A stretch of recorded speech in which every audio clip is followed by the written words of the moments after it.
look at all of President Obama's campaign promises around foreign policy, he has become, in some ways, a meaner George Bush.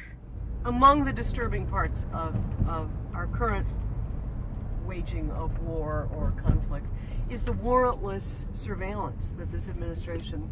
You're going to make me cry now. I can't stand I'm just going to listen. You're just... So this Preach. administration is worse than George Bush with regard to, I think, the abrogation of essential civil liberties in behalf of fighting terrorism. The mere fact that the Boston bombers, that we were going to even engage in the discussion of treating them as war criminals without due process. Right. Miranda, no Miranda, sorry.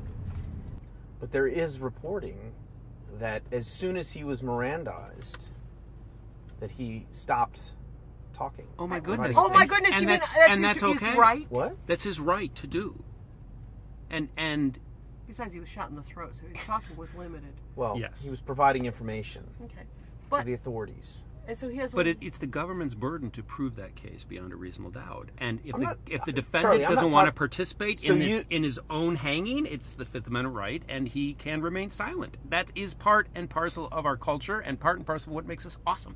Take away the enemy combatant thing. So what they utilized, what the Obama administration utilized, was the public safety exception that was put in place. So you don't think that if we capture a terrorist, even if he's an American citizen, but he's committed a terrorist act on American soil, you don't think the government should be able to question him?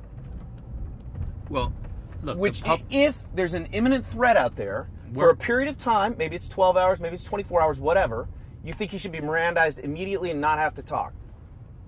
Be allowed not to talk? First of all... No, but that's what we're discussing. Yes, of course we're discussing that. What was the immediate threat?